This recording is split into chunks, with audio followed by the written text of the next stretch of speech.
اللي يكسر بخاطره أهل الأرض يجبر بخاطره رب السماء، واللي يتجمع على أذيته أهل الأرض يتجمع على الدعاء لأهل السماء.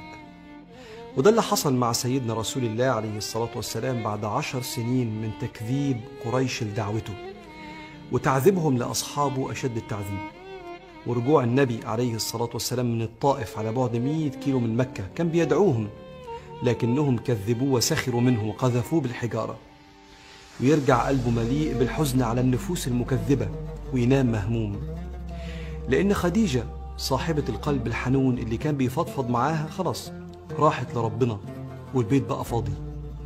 ويمر النبي عليه الصلاة والسلام بأصعب لحظات الهجر من قومه وأصعب لحظات الوحدة من أحب الناس ليه، وينام ولا يعلم ما في قلبه إلا الله الحنين سبحانه وتعالى، اللي هيقول له النهاردة مقامك عالي قوي عندنا يا محمد.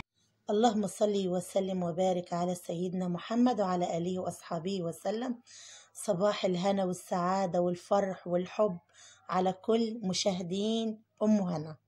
كل سنة حبايبي وانتم طيبين وبصحة وسعادة وفرحانين وسعداء، والسنة الجاية تكونوا حققتوا يا رب كل أمانيكم. النهاردة بقى عاملة لكم أكلة من صميم المصريين، فاهمين؟ يعني عاملة لكم أكلة جامدة هنخش بيها بقى ايه يعني الموسم بيها.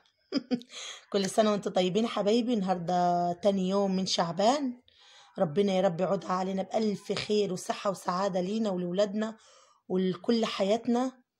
فالنهاردة عايزة لايك عشان خاطر الأكلة الحلوة دي واليومين المفترجين دولي، واشتراك وكومنت حلو زيكم وكلمة طيبة من بقكم اللي زي العسل، ما تحرمش منكم من برا مصر أو من جوه مصر. حبايبي واخواتي أشكركم جدا جدا جدا على وقفتكم ودعمكم معايا. حبيت أقول لكم الكلام ده أول فيديو. النهاردة بقى إيه الأكلة الجامدة يا أم هنا اللي عاملاها لنا، الجامدة اللي في الصميم. النهاردة بقى عاملة لكم محشي في الصينية ني في ني، وعاملة لكم رقاق وفراخ بلدي، وعامله لكم اكله جميله جدا هتعجبكم. خليكم معايا في اول الفيديو واخره عشان اخر الفيديو فيه مفاجاه. النهارده جبت المحشي الني في ني، طماطم ضربها على الكبه والبصل ضربها على الكبه، ومقطعه الخضره، طبعا انتوا عارفين خضره المحشي. والتوابل كان عباره عن ملح وشطه وفلفل اسمر وبهارات فراخ. دي التوابل، وفيفوز وزيت. دي التوابل بتاعتنا اللي انا جلبتها قدامكم كلها، الخطوات كانت قدامكم. صلاتكم على النبي حبايبي. وبعد كده هنعمل ايه النهارده؟ المحشي هعمله لكم في الصينيه، هتشوفوا بقى الصينيه دي بتطلع تحفه. وهعمل لكم من تحت الخلطه بتبقى طماطم وكوسي وبصل، هنعمل الخلطه دي ونملحها برضو ونحط عليها زيت. ماشي يا حبايبي. وبعد كده نروح حاشين الصينيه وشايلينها، وبرضو كنت عامله كوسه وفلفل زي ما انتوا شايفين، وحطيته على النار. بتغطي الخضار اللي حشاه ده يا دوب يعني كده عشان هو هينزل منه الميه بتاعته، عشان الخضار ني في ني، حتى الطماطم والبصل والحاجه والخضره ني في ني، فهينزل منه سوائل. فانت يا دوب تغطي. طبعا انتوا على سلق الفراخ كلنا عارفين، يعني سلق الفراخ بالبهارات بتاعته، بالفلفل الاسمر حصى، بالحاجات دي. سلقت فراخي وغطيت الشوربه. انا بقى بفرز ايه؟ بفرز دايما ورق المحشي الاخضر، ما بيخلصش مني طول السنه. بعوزه في الصيف في حاجات ياما، وساعات بلف بيه فراخ، ساعات بحط بيه حاجات في الفرن اغطي بيه، بيبقى صحي وجميل احسن من السلوفان. يعني خزنوا على قد ما تقدروا ورق المحشي الاخضر ده. زي الصينيه ده طبعا اللي انا عاملاها ده، انا غطيت بيه، طلعت كيسه وغطيت بيه زي ما انتوا شايفين.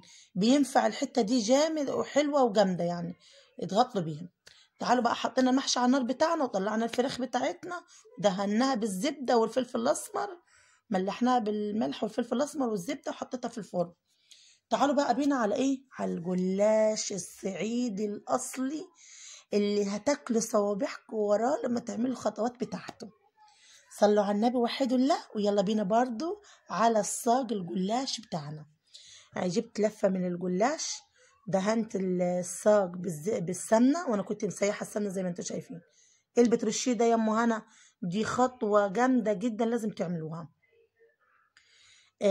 دقيق السميد لازم تدهنوا اي حاجة بيه من تحت، هتشوفوا بقى الروعة، بيقرمش من تحت، بتخليه مقرمش وبيدي غلاف لأي حاجة بتعملوها. انا لو حاطه عامله كيكه بدهن بيها برضو، بحط ادهن وتحطي عليه دقيق السميد ده، بينفع يعني جامد جامد، بيبقى جميله. جبنا الجلاش زي ما انتوا شايفين وفردته، وتدهني كل طبقتين، يعني كل ورقتين تدهني زي ما انتوا شايفين كده. طبعا انا كان عندي في الفريزر معصجه لحمه، كنت عامله صينيه مكرونه بشاميل قبل كده، وفضت مننا حته لحمه يعني معصجه بالبصل والبهارات، بهارات لحمة والسبع بهارات والملح وفيفوزة برضو وبصل بس ولحمة، وكنت معصجاها. فأنا طلعت الحتة اللي كانت عندي دي وعملت لي صاج ما شاء الله عليها، ديكم زي ما انتوا شايفين. ودهنت برضو الطبقات التانية، أنا قسمت يعني اللفة على حتتين، جزء من تحت وجزء من فوق، وطبقة اللحمة في النص، وبقيت ادهن زي ما انتوا شايفين كده. الخطوات دي جميله يا جماعه، وامشوا فيها خطوه خطوه، هتدعوا لي والله وهتحطوا لي لايك. ما شغالين. انا بقيت ادهن زي ما انتوا شايفين كده، وخلصت معاكم الصاج اهو زي ما انتوا شايفين. وبعد كده هنعمل ايه؟ هنجيب، خلصت كل الفرد بتاع الصينيه زي ما انتوا شايفين. هنفضي اللبن مكان السمنة عادي، ودي التوابل، بابريكا، 7 بهارات، توابل فراخ، فلفل أسمر بس، وذرة ملح بسيطة في اللبن ده، ربع كيلو لبن، وتدهيني بيه هو على البارد، تدهيني بيه الجلاش. هعمل خطوة بسيطة تانية، أنا مش عارفة انتوا بتعملوها زي ولا لأ. أنا جبت شوية تاني من الشوربة، من شوربة الفراخ، وحطيتها برضو على الصاج اللي انتوا شايفينه ده. معلش ان هو اللبن اتكب مني شوية. وتحطي في الفرن، بيقعد معاكي 30 دقيقة يعني ما يكملش 30 دقيقة. وكنت محمرة الفراخ برضو في الفرن، وده كان غدانا، وطلعت بالمنظر اللي انتوا شايفينه ده. بس انا حطيت لها زي ربع كوباية من الشوربة، الصاج اللي انتوا شايفينه ده حطيت له زي ربع كوباية شوربة وكبيتها عليه، بيطلع معايا بالشكل ده، وكان طعمه ما شاء الله. وقطعته بالسكينة زي ما انتوا شايفين. والنهاردة كان ده غدانا حبايبي. ودي صينية المحشي بتاعتنا اللي على أصلها يعني محشي ما شاء الله عليه، ومخلل، وفراخ بلدي، وصاج رقاق. وكانت النهاردة ده غدانا، واسيبكم في رعاية الله وحفظه، ويا رب يكون الفيديو عجبكم. هنبتدي في حاجات رمضان وتخزينات رمضان اللي جاي كله بإذن الله، وإن شاء الله الفيديوهات اللي جاية كلها هتعجبكم، عشان هنبتدي نحضر في التفريزات وفي حاجات هنخزنوها غير الخضار. احنا الخضار خلاص خلصناه وفضينا، الحاجات اللي جاية هتبقى معلبات، وهتبقى حاجات جميلة جدا هتعجبكم وهتفرحوا بيها بإذن الله. واسيبكم في رعاية الله وحفظه يا غاليين، وعايزة لايكات كتيرة أوي لأم هنا، ومع ألف ألف ألف سلامة.